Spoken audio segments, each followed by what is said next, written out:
بسم اللہ الرحمن الرحیم۔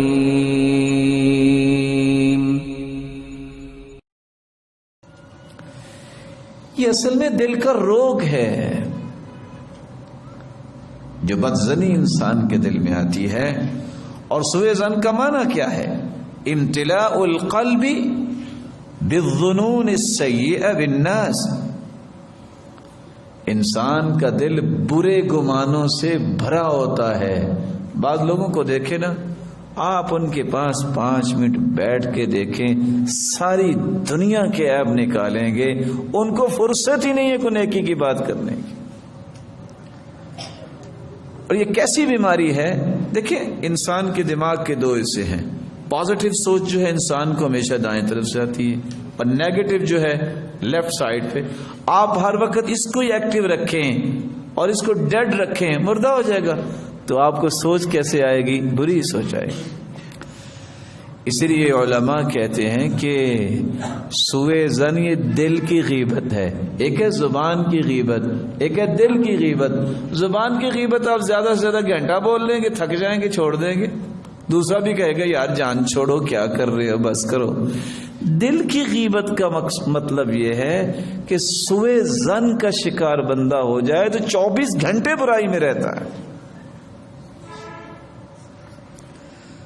سیدنا عیسیٰ علیہ السلام کے سامنے ایک بندے نے چوری کی، تو آپ نے فرمایا کیوں بھی تو نے چوری کی ہے؟ کہتا میں قسم اٹھاتا ہوں جس نے مجھے پیدا کیا، میں نے چوری نہیں کی۔ تو سیدنا عیسیٰ کہتے ہیں میں اس رب پہ ایمان لاتا ہوں جس کی تو نے قسم اٹھائی، وہ کذب تو ہی نہیں ہے، میری آنکھوں نے پھر جھوٹ بولا ہوگا، اسے ہی نہیں دیکھا ہوگا۔ ہم کہتے ہیں نہیں نہیں نہیں، کوئی بات ہے یا نہیں ہے، پوری کہانی ایسی جوڑیں گے کمال ہو جائے، اور اگلے کو پتہ بھی نہیں ہوتا۔ یہ دل کی بیماری ہے میرے بھائی، اس لیے اللہ عز و جلال سے دعا کرنی چاہیے، یا اللہ اس بیماری سے ہمیں محفوظ فرما۔ اور سچی بات یہ ہے کہ یہ بیماری انسانوں کی محبت کی دشمن ہے۔ میں 1-2 مثالیں دے کے بات کو واضح کرنا چاہوں گا۔ باپ نے اپنے بیٹے سے کہا بیٹا آپ کے ہاتھ میں 2 سیب ہیں تو ایک مجھے دے دو۔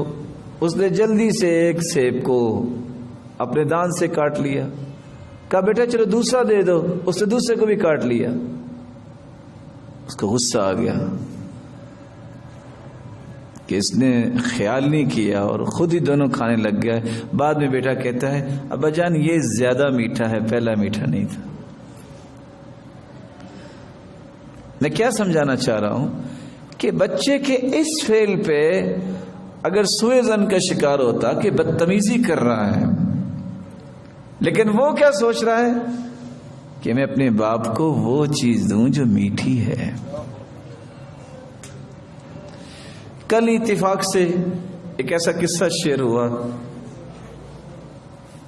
کہ اسکول میں سیرمنی تھی کہ کوئی اچھی گفتگو کرنی تھی اور کچھ کلمات کہنے تھے، تو اچانک سے جن کو تیار کیا گیا ان میں سے ایک ایسا بھی کلمات پیش کرنے والا تھا کہ جو کہا گیا اس کے مطابق اس نے نہیں کیا، اس نے الگ سے کچھ بولا۔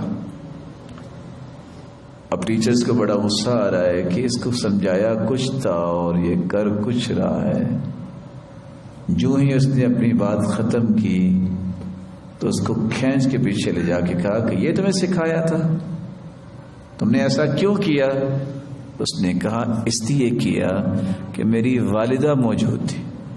ان کو اور غصہ آیا کہ والدہ موجود تھی تو پھر آپ نے یہ حرکت کرنی تھی۔ کہا سب کی مائیں موجود ہیں، وہ سن رہی ہیں، میری ماں اصل میں سنتی نہیں، تو میں نے بڑی کوشش سے جو نہ سننے والوں کی زبان ہے اس میں یہ بولا ہے تاکہ میری ماں کو بھی سمجھ آ جائے اور وہ بھی خوش ہو جائے۔ سوچ کی بات ہے۔ 10 سال آپ پہلی صف میں ایک شخص کے ساتھ نماز پڑھتے ہیں، کوئی بندہ آگے کہتا ہے سنا آپ نے وہ کیسا ہے، تو آگے سے کہتے نہیں ہے کیسا ہے، اچھا بتاؤ کیا ہے۔ اس چیز کے لیے تیار بیٹھے ہوتے ہیں کہ اس کے ایمان کو ضائع کرنے کے لیے جھوٹے دلائل دیں، اور اس بیچارے کو پتہ ہی نہیں ہوتا۔ رسول اکرم صلی اللہ علیہ وسلم نے یہ لفظ جو استعمال کیے ہیں وہ غور کرنے والے ہیں۔ ایک ہوتا ہے جھوٹ، ایک ہوتا ہے بڑا جھوٹ۔ کس میں زیادہ گناہ ہے؟ ایاکم والظن فإن الظن اکذب الحدیث، بدگمانی سے بچ جاؤ، یہ بہت بڑا جھوٹ ہے۔ یا